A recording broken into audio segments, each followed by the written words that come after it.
आप देख रहे हैं सूत्रों की खबर और मैं हूं आपके साथ गुंजन। आज की खास खबर की ओर चलते हैं। 1 फरवरी को केंद्रीय वित्त मंत्री निर्मला सीतारमण नए संसद भवन में सरकार का अंतरिम बजट पेश कर चुकी हैं। ये मोदी सरकार 2.0 का आखिरी बजट था। आपको बता दें कि ये सरकार का अंतरिम बजट होगा क्योंकि अप्रैल मई में लोकसभा चुनाव होने के बाद नई सरकार जुलाई में पेश करेगी। बजट पेश होने के बाद देश के अलग अलग वित्त एक्सपर्ट्स, पक्ष विपक्ष के नेताओं द्वारा प्रतिक्रिया दी जा रही है। मुझे इस बात की प्रसन्नता है कि लगातार यशस्वी प्रधानमंत्री श्रीमान नरेंद्र मोदी जी के नेतृत्व में देश को आगे बढ़ाने का प्रयास विभिन्न विभाग कर रहे हैं और खास करके जो बजट आज का लेखानुदान के नाते से आया, पूर्ण बजट तो जुलाई में आएगा, लेकिन हम सब जानते हैं कि उनके सर्वहितैषी सर्वस्पर्शी कामों के आधार पर सभी विभागों पर्याप्त ध्यान देते हुए खास करके गरीब, महिला, युवा, किसान पर केंद्रित प्रधानमंत्री ने इस बजट को जो ध्यान केंद्रित किया, जिसके कारण से लगभग 25 करोड़ हमारी आबादी गरीब रेखा से बाहर आई है। ये बहुत बड़ा एक तरह से उपलब्धि है और उसी प्रकार से ये जो देश की दुनिया की चौथी अर्थव्यवस्था के रूप में भारत परिवर्तित हुआ है और आने वाले समय में ये जो नया टेन्योर आएगा, इसमें तीसरी अर्थव्यवस्था का जो उनका संकल्प है, उसका पूरा बेस दिखाई दे रहा है। ये अमृतकाल में भारत को 2047 तक दुनिया का नंबर 1 देश बनाने की दिशा में जो काम किए जा रहे हैं, उसके परिणाम है।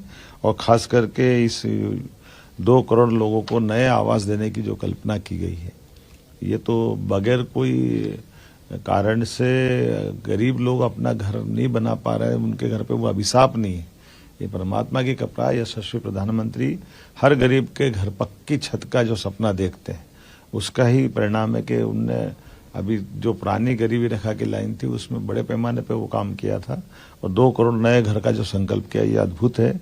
इसी के साथ साथ हमारी आंगनवाड़ी, आशा कार्यकर्ता और इनको सबको भी आयुष्मान योजना का जो लाभ दिया है, ये लंबे समय से दरकार थी कि ऐसे जो थोड़े अपनी सेवाएं देते गरीब वर्ग है, उनको भी लाभ मिलना चाहिए।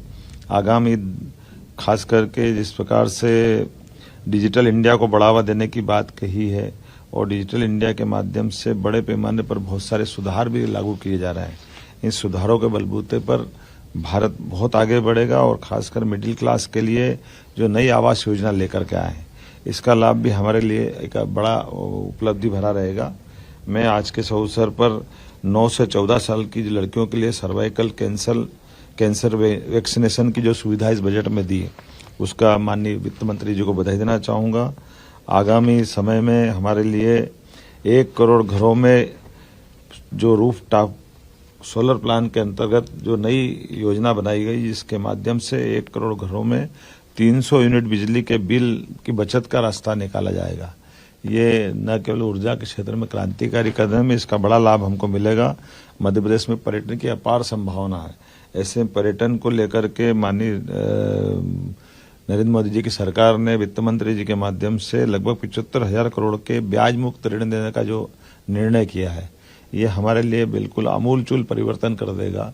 पर्यटन अब केवल एक क्षेत्र में नहीं, पर्यटन से कई सारे सेक्टर में लाभ मिलेगा और मध्य प्रदेश में तो अपार संभावना है।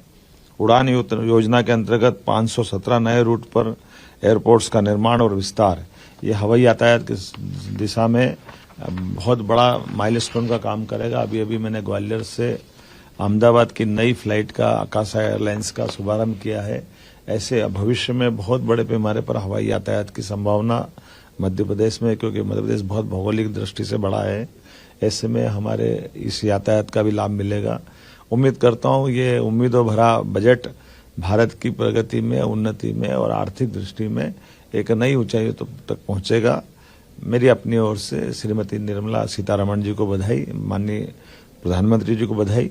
और इसी परिप्रेक्ष्य में हमारे विभिन्न विभागों को जोड़ करके हम अपने लेखानुदान में इन बजट का लाभ लेंगे और मध्य प्रदेश को देश का नंबर 1 का राज्य बनाने की दिशा में आगे बढ़ेंगे। इसी तरह की तमाम ताजा खबरों के अपडेट्स के लिए सूत्रों की खबर पर बने रहिए हमारे साथ। नमस्कार।